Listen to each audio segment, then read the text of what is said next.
Hombre, es una pasada, la verdad, porque nunca habíamos estado en el Festival de Sevilla a concurso y bueno, la verdad es que mola mucho. A mí además Sevilla es una ciudad que me encanta, yo estuve viviendo aquí varios años y es una ciudad que me gusta mucho.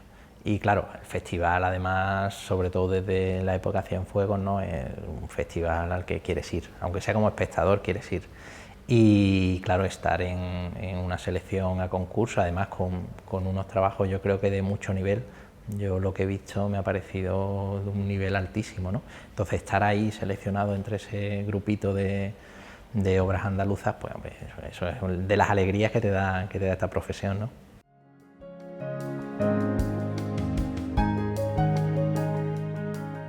Sí, eso es de lo que más contentos estamos, ¿no? Porque es cierto que bueno, a mí me gusta utilizar un poco el humor en los documentales para dar respiro, ¿no? Para un poco para que la película respire, para que cojas un poco de aire de lo que te están contando, pero aquí no, aquí es carcajada limpia, ¿no? Y entonces yo fui el principal sorprendido, ¿no? Se estrenó en el Festival de Málaga y en el Albéniz, en el cine, cuando de pronto yo empecé a oír las carcajadas, era como, hostia, hemos hecho una comedia pero en toda regla, o sea, durante toda la proyección la gente está riéndose, ¿no? Está riéndose. Y aquí en Sevilla sí he vivido una cosa que me ha encantado, y es no solo ya el hecho de que la gente se riese, sino que participaba mucho, repetían frases y se reían, ¿no? Era como, ha dicho que tiene el chino en su casa, ¡ah! Y se reían, ¿no? Y entonces ese meterse tanto en la película ha sido súper mágico, ¿no? Pues hicimos un recorrido, empezamos en Málaga, empezamos de hecho en Fuengirola. Primero grabábamos solo sonido para ser menos invasivos, para que la gente no actuase, ¿no? Y entonces empezamos en Fuengirola, de Fuengirola fuimos a Málaga capital, después fuimos a Nerja, después nos fuimos a Cádiz, porque coincidió que teníamos otra película en Alcances, en el Festival de Cádiz, y aprovechamos para ir a ver qué tal el mercadillo gaditano. Y allí es donde la peli creció, porque el arte gaditano es brutal. Entonces ya de allí nos empezaron a decir, pero habéis ido a San Lucas, pero habéis ido a Algeciras, pero habéis ido a La Línea. Entonces hicimos todo el recorrido gaditano y después también vinimos aquí, a Sevilla y a Jerez. Entonces en total, no sé si son 8 o 9 mercadillos de la zona occidental andaluza, ¿no? Pues en realidad es un recuerdo. Yo estaba en un festival viendo una peli que me aburría muchísimo, de esto no, entonces estaba allí como que empecé a abstraerme y bueno, no sé, me llegó un poco el recuerdo de los mercadillos de cuando yo era pequeño, ¿no? Y bueno, digo, oye, hay que ver la gracia que tenían allí toda la gente y tal. Nosotros trabajamos mucho el sonido, yo siempre el sonido para mí es súper importante en todos los trabajos que hacemos, ¿no? Y entonces fue un planteamiento de sonido, decir, hostia, ¿cómo molaría establecer un diálogo, unas conversaciones entre cómo en Andalucía se va voceando, se va ofreciendo el género y cómo se utiliza el ingenio? Se utiliza el ingenio y entonces además el del puesto de al lado intenta ser más ingenioso que el de aquí. Digo, a nivel sonoro podría ser una pasada, porque a mí me gustaría oír eso, ¿no? Ir a un cine y que me vayan llevando por esos sonidos, ¿no? Y también son cosas que se pierden, que eso lo descubrimos después. Se está dejando de vocear. En algunos sitios está prohibido, algunas corporaciones municipales lo han prohibido porque molesta, porque los vecinos se quejan del ruido. Entonces es una cosa que se está perdiendo. Y claro, eso ya nos dio un plus, ¿no? De decir, bueno, esto tenemos que contarlo porque al final es lo que va a quedar. Es una cosa que desaparecerá desgraciadamente y por lo menos que haya un documento que lo muestre, ¿no? De cómo era, ¿no? En este caso es totalmente libre, en el sentido de yo sabía que iba a ser un corto porque me parecía que era una idea interesante pero limitada. No, si no metía algún elemento narrativo extra, con esa idea nos iba a dar para lo que nos iba a dar. No podíamos estar 60 minutos dando porque la gente se iba a aburrir, ¿no? Entonces en este caso sí teníamos esa libertad de decir, bueno, sabemos que va a ser un corto, vamos a ver lo que da una vez que construyamos el discurso. Entonces construimos, como te decía, un discurso sonoro y nos salieron 13 minutos y dijimos, vale, pues 13 minutos. Y sobre esa banda de sonido ya sí empezamos a encajar imágenes, ¿no? Que tenía un poco la misma idea, ¿no? de reforzar un poco lo que se estaba oyendo, pero sí tuvimos siempre la intención de que la imagen no te distrajese del sonido, que para nosotros es lo principal.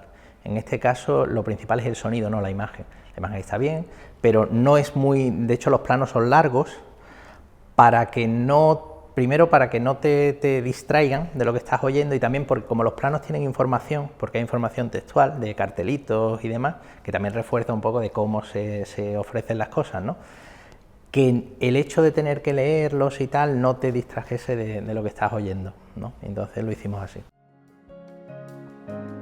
Show Me Now, bueno, Show Me Now es sale del lenguaje portuario malagueño. Show Me Now es el origen de la palabra chumino, es el origen de la palabra chumino. Y entonces nos hacía gracia cómo también se va utilizando en estos mercadillos ese spanglish extraño que es fruto del turismo, ¿no? Eso sí es nuevo, eso sí fue un descubrimiento. Nosotros no sabíamos que en los mercadillos se están posicionando tanto hacia el comprador extranjero, se están convirtiendo también en una atracción turística.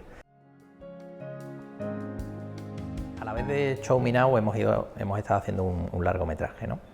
Documental, que a la vez lleva también asociado un webdoc, que es La Sin Sombrero, un documental en coproducción con Televisión Española y que habla sobre o reivindica la figura de las mujeres de la generación del 27, ¿no? Y bueno, un documental del que estamos muy contentos también. Ha tenido un nivel de producción muchísimo más complejo. En ese sí, fíjate, ahí sí había un condicionamiento temporal, ¿no? Igual que en el Show Me Now teníamos la libertad un poco de que no había una duración predeterminada, aquí era lo contrario. Fíjate que queríamos contar cómo las mujeres también formaban parte de la generación del 27, ¿no? Al mismo nivel de Lorca, Buñuel, Dalí y demás, y eran muchas, y en muchos ámbitos de la creación. Entonces, lo que hizo que al final contemos la historia de 8 es el tiempo. Lo teníamos que contar todo en 55-60 minutos. Entonces, claro, fue un cálculo de decir, vale, ¿cuánto tiempo le puedo dedicar a una mujer para que se vea suficientemente su representatividad y bueno, no quede dispersa? Y por otra parte, queremos hacer una representatividad, con lo que tenemos que poner mujeres de distintos ámbitos. Y el número de 8 salió precisamente por eso, porque era el cálculo que nos llevó al tiempo. Si hubiésemos hecho un docu de 90 minutos, pues hubiésemos introducido más mujeres. Pero aquí sí estuvo totalmente condicionado por el tiempo. Yo soy un poco tramposo con eso, ¿no? En el sentido de que a mí, a nivel de imagen, sí me gusta mucho la naturalidad, me gusta mucho no utilizar iluminación extra.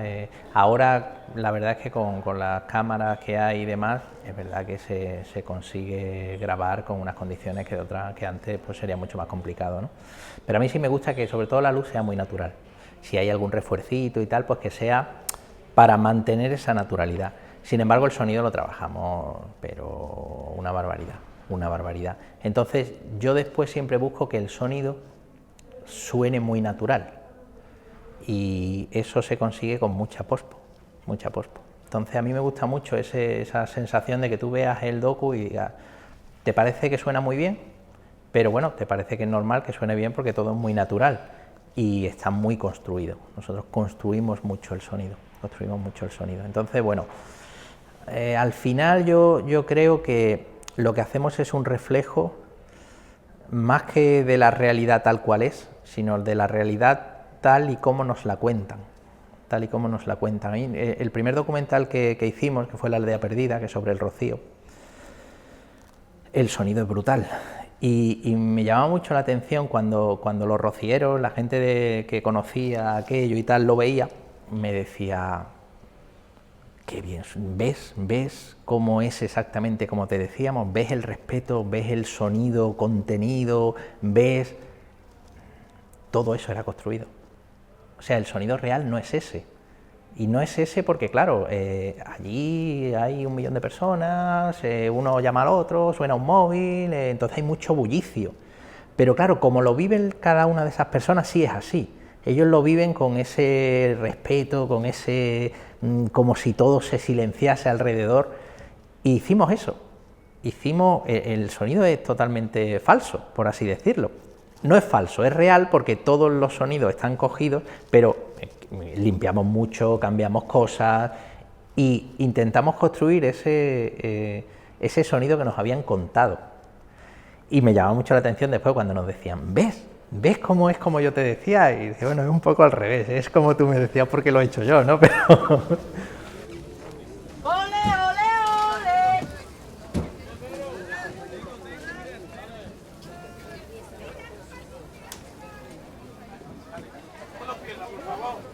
Este es tu momento, mami, disfruta el momento. Tenemos el paraguas antiviento, el que ve a través de venir a tu suegra, a tu exmarido, tu exnovio. El paraguas de París, de Londres, el Big Ben, el Medellín Peace. ¡Al ataque! ¡Ole, ole!